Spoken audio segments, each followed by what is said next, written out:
po natin ang Nagkalabasan ng resibo ang mga senador na nagkasamaan ng loob matapos ang barilan sa Senado.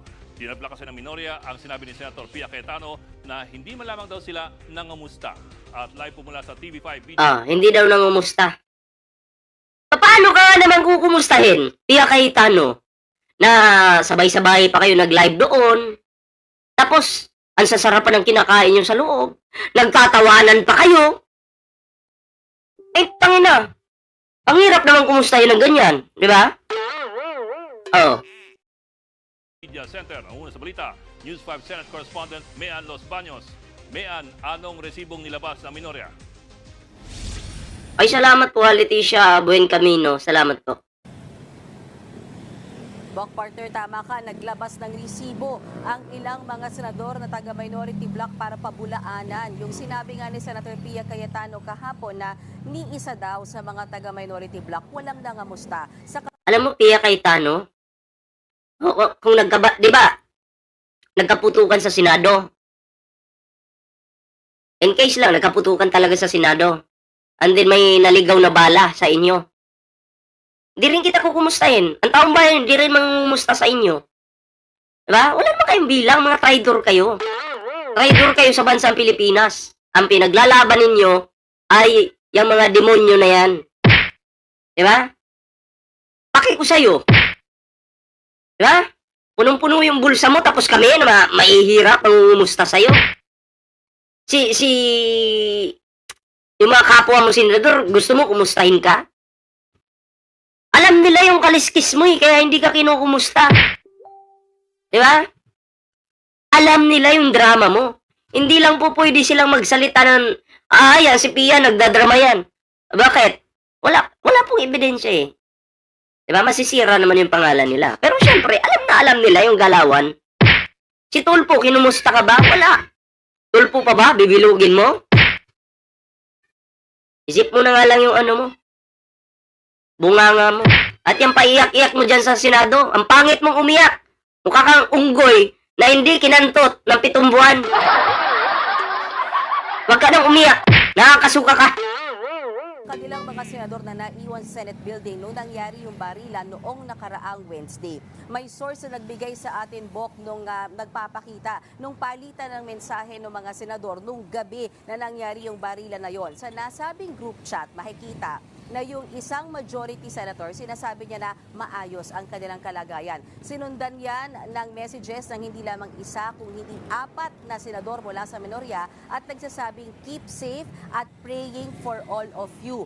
Taliwas nga yan, Bok, sa sinasabi at kiniklaim ni Senator Pia Cayetano. Sinungaling talaga si Pia. Di ba? Ay, may concern naman pala yung ano eh.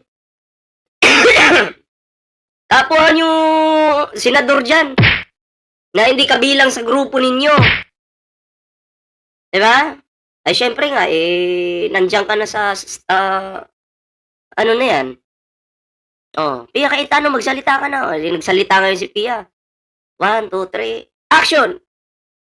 Hindi nyo man lang kami kinumusta. Kung okay pa ba kami. Grabe yung nararamdaman namin takot. Putukan. 2 pinto lang yung pagitan. At ang ina, nagkikigil talaga ako no? Nakakagigil. Yung drama nitong, ang haba pa naman ng baba nito, no? Akala ko sa mga mahaba yung baba, matatalino. Hindi pala lahat. Ano nga ba yun? Pakinggan natin at balikan natin ang naging pahayag ni Senator Pia Cayetano kahapon sa plenaryo. Takot na takot po ako na kailangan ko na magpaalam sa mga anak ko. Ay, dapat nagpaalam ka na. Oo. Nagpaalam ka na dapat. Kasi nagkaputukan. Takot na takot ka? Ay, kami nag-i-enjoy sa drama ninyo. Sa dami niyong drama dyan sa Senado. Ha? Kami nag-i-enjoy sa kaka-content sa inyong drama. Natutuwa kami. Bakit? Alam namin. Ginagago nyo lang yung taong bayan. Diba? Kaya ito, si Pia Cayetano, naku, wag na po kayong sumuporta sa baliw. Pag yan po ay tumakbo, sa anuman sangay ng gobyerno sa mga susunod na eleksyon, Wag niyo na po suportahan yung baliw. Di ba? Ang baliw ay hindi po dapat suportahan. Dadramahan mo kami, alam mo. Nalapit-lapit ka lang sa akin, Pia Cayetano. Sa sobrang gigil ko, baka tinamaan ka ng kamay ko. Yung sampal ba? Para masampal ka ng katotohanan. Di ba? Ganon din si Amy. Anong sabi dito? Basahin nga natin. Ganon din si Amy. Idol's ballpoint. Magaling magdrama. Na may nakita po akong picture ni Amy Marcos. Na para bang inimbalsa mo yung kanyang muka. Hindi, ewan ko lang. Bakit ganon yung mukha ni Amy? Tas apektado pa yung utak, no? Puno ng kasinungalingan. Walang ni isa sa inyo na kamusta sa amin. Ano, ulitin natin. Po ako na kailangan ko na magpaalam sa mga anak ko. Walang ni isa sa inyong nangamusta sa amin. Eto. Kita mo to? Oh. Pikat. Para sa'yo to, Pia Cayetano. Pikat. Alam mo, Pia Cayetano, may sasabihin ako sa'yo. Nung sumama ka, okay, kay Pangulong Bongbong Marcos, dyan sa Pangasinan, yung eleksyon yon, dumikit ka sa Pangulo. Diba? And then, pagkatapos no, magbobotohan na. Alam mo, hindi kita binoto. Dahil nakita ko ang kaplastikan mo. Kahit pa dumikit ka nung kay Pangulong Bongbong Marcos, hindi kita binoto. Ha? Kaya ito, para sa'yo, saksak mo sa baga mo ito. Ito. Yun, bagay sa'yo. Parang pukpok na tinira sa puwet, ah. May pukpok na ganyan, eh. Oh. Yung ano, malapit na makulong. Malapit na yung makulong, yung pukpok na yun. Oh, sino nga yun? Taga ano yun? Taga Mindanao yun. Yung pukpok na yun. Ano din yun? Kupal din yun.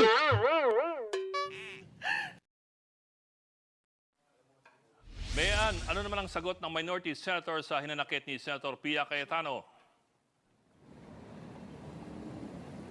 Nakausap natin po kanina si Senator Erwin Tulfo na kabilang sa minority bloc at maging siya. Sinasabi niya at pinapatunayan niya na kinumusta naman nila yung mga kapwa nila senador nung gabi na nangyayari yung barilan sa loob ng Senate building. Pero ang tingin o hinala ni Senator Erwin Tulfo baka hindi lang daw nabasa ni Senator Pia yung kanilang messages lalo na't napakagulo nung gabing iyon. Pakinggan natin yung pahayag ni Senator Erwin Tulfo po.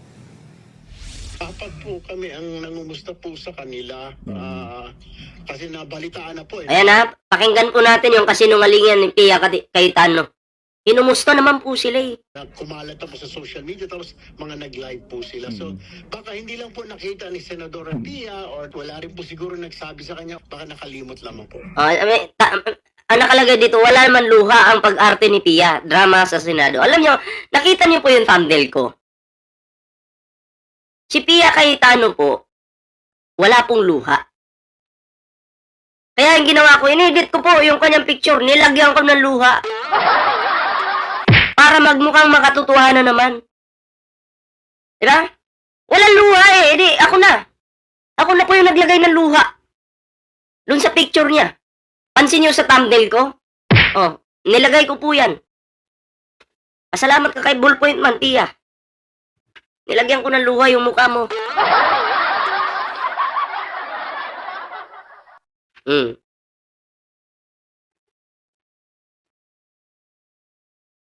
Ipin natin to, ipin natin. Basahin nyo na lang po yan.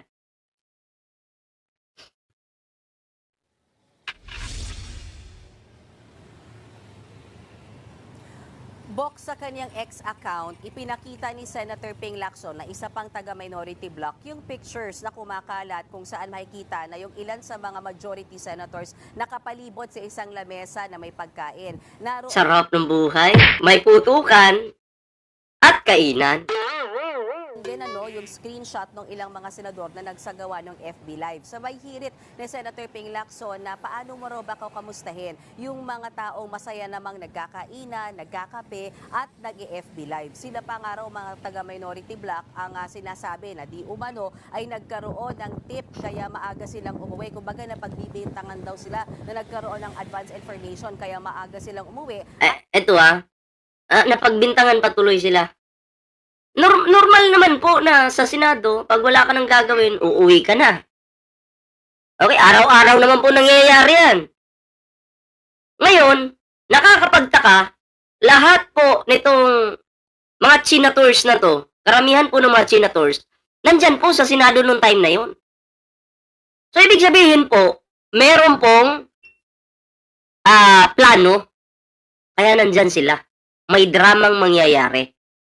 Ngayon, sa drama nila, syempre, kailangan nila magturo. Kailangan nila manisi. Ay, si Ping Lacson, umuwi yan ng agaw. Nakatanggap na yan ng impormasyon na gigirahin kami dito. Oy, sino pa ba? Si Tito Sen. Maagang umalis yan, Nakatanggap na impormasyon yan na gigirahin kami dito. Diba? Naghahanap po sila ng masisisi. Which is, plano naman talaga ito ng mga senators. Diba? Naniniwala po ako dyan. Huwag muna. Kayo, maluluko pa ba kayo nitong mga senators na to? Sa drama nila? Huwag na po. No? Huwag po tayong palinlang sa mga demonyo na yung mga demonyo yan. Sabi nga ni Culaong, kayong tunay na demonyo! Kayo ang tunay na demonyo! Ha? Ballpoint man, kilala mo ba kung sino ang kapatid ni Pinocchio? Kilala ko! Ngayon sasabihin ko na. Alam niyo sino yung kapatid ni Pinocchio? Si Amy Marcos. Kasi si Pinocchio, pag nagsisinungaling, humahaba yung baba. Si Amy naman, pag nagsisinungaling, ay yung ilong humahaba. Pag si Amy, baba po yung humahaba. Pag nagsisinungaling. Tama ba ako? Tama?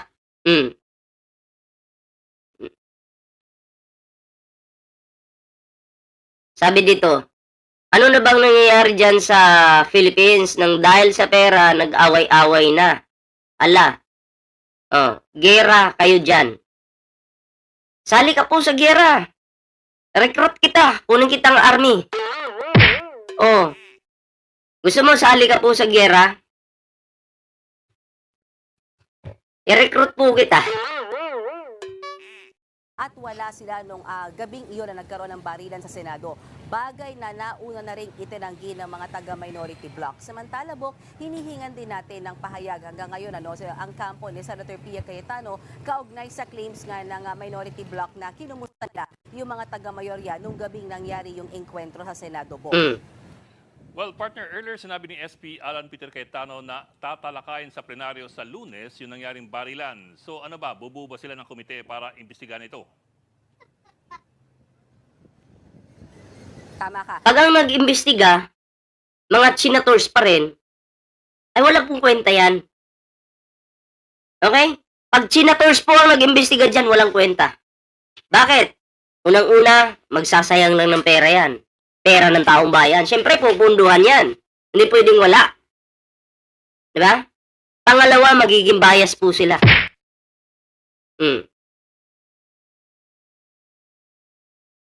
Siyempre, di pwede umuwi yung mga talent kung di pa tapos ang show. Kaya kung kampo po ng senators, yung mag-imbestiga dyan, good luck na lang sa pera ng taong bayan. Kasi dapat kahapon, sinimulan na kasi nila Senator Erwin Tulfo, Senator Risa Ontiveros, yung pagbibigay ng speech kaugnay nga dun sa pagpuna sa nangyaring barilan sa loob ng Senado. Pero nakiusap si Senate President Alan Peter Cayetano na baka pwedeng sa Lunes na lang natin ito pag-usapan. Baka pwedeng sa Lunes na lang pag-usapan kaya para makapaghanap kami ng palusot, mapagplanuhan namin kung ano yung mga banat na gagawin namin, ano yung mga depensang gagawin namin, kung paano kami magturo. Sa Lunes na lang, kasi ngayon di pa kami nakapaghanda. Diba? Pag-aaralan muna namin yung mga pagkakamali namin.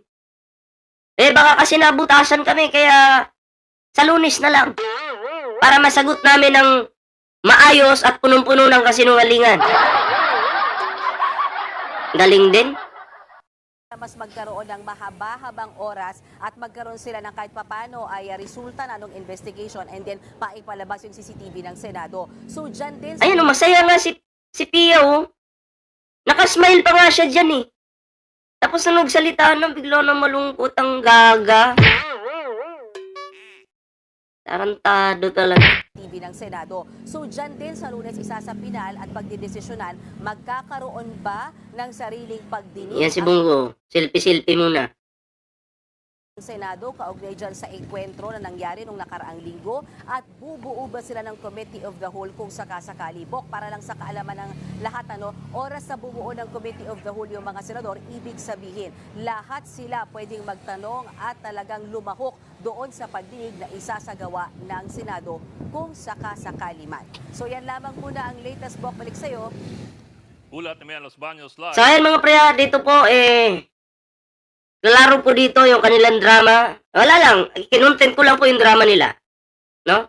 Ako, habang umiiyak si Pia Cayetano, pinagmamasdan ko po, walang luha. Kaya, ang ginawa ko po sa thumbnail ko ngayon, nilagyan ko po siya ng luha sa kanyang pagmumuka. Diba? Pia, next time ha. Siguro, galingan mo umarte. O, hindi ka pa pwedeng maging artista talaga. Hindi pwede. Oh, ang pangit mong umiyak, mukhang kabayo. Ha? Di bagay sa'yo. Tigil-tigilan mo yan. Nasusuka kami sa'yo. Senador kayo. Hindi kayo artista, ha? Ang trabaho ng senador, gumawa po ng batas, mag-imbestiga, para makagawa ng panibagong batas. Yun po yun. Pero yung drama, hindi namin kailangan. Ang sarap po tadyakan sa mukha. Oh. Yeah? Ayun po, ano po yung inyong opinion dito? Ano po yung inyong reaksyon? Ayan, i-comment nyo lang po yan para po mabasa natin yung inyong mga komento dyan.